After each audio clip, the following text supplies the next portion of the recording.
These F Joe Biden chants, okay? I got to tell you, it was funny at first. Then it was kind of cool. But then it was like, wow. Now it's just like, it is a phenomenon. F Joe Biden is everywhere at not just football games like the Alabama game this past weekend. Joe Biden. Yeah, and the Penn State game. Joe Biden. Joe Biden. Yeah, because I know people say, well, Alabama, duh, of course, it's a red state, but Pennsylvania is not. Neither is New Mexico. But listen to what happened in Albuquerque at the Poinsettia Bowl.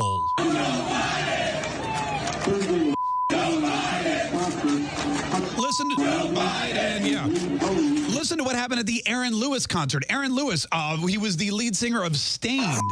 Joe Biden. That's him singing. Joe Biden. And then the crowd continued. Because, you know, that's what they do. They hold the microphone out and the whole crowd just starts chanting. Listen, this is Staten Island, New York. You're not going to find a much more liberal place than Staten Island, New York, except maybe Manhattan, New York. But listen, this is a food court. Okay, not a football game, not a sporting event of any kind, not a concert, just a group of hungry New Yorkers in Staten Island jammed into the food court. But this is in the middle of the day at a food court in Staten Island.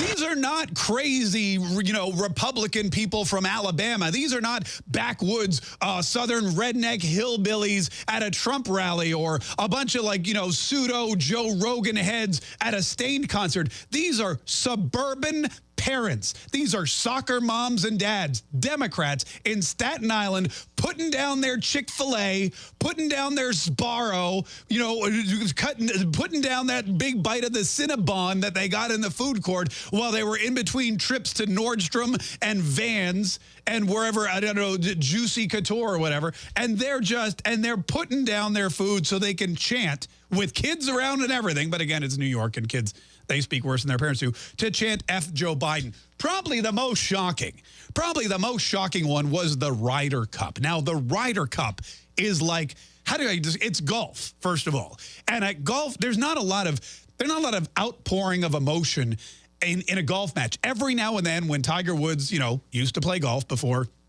well, he can't anymore. But he would get up and he would hit the ball really hard, and some drunken guy would yell, "Get in the hole!" And, you know, it's ridiculous. It's like a 500-yard, you know, par 5, and the guy, as soon as he hits a tee shot, yells, "Get in the hole." It's never going to happen, but it was a thing.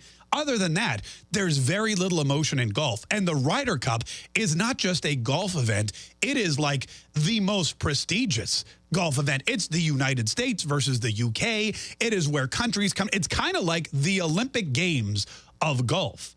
And at the Ryder Cup, this past weekend, you could hear chants erupt of F Joe Biden. Oh, my God. Who started that? I don't know. Probably those two guys dressed head to toe in American flags. That would be my guess. But it's everywhere. It's a phenomenon.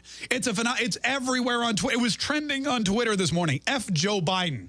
And a lot of people are misunderstanding what's happening. They think it's cute. They think it's anger. They think it's frustration. It is not. It is literally a revolutionary war cry.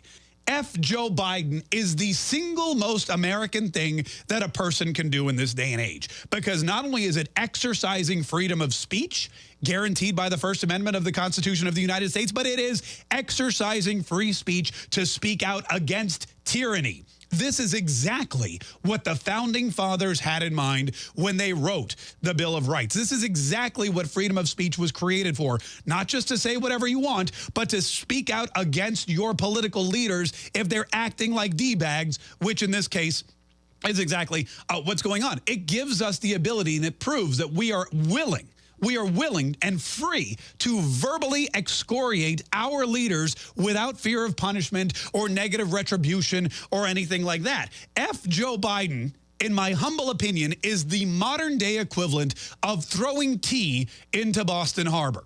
You know, it's like it's a revolutionary war cry. And, you know, it's right up there with no taxation without representation. Don't tread on me. Give me liberty or give me death. F Joe Biden.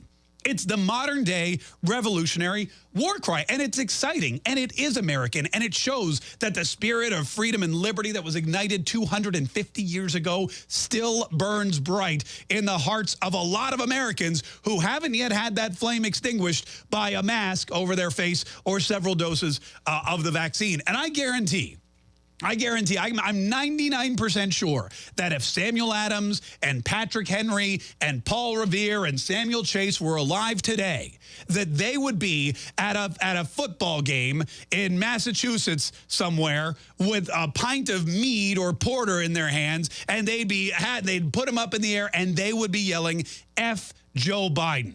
And then after the game, they would dress up like Indians and go throw a bunch of Pfizer vaccines into Boston Harbor.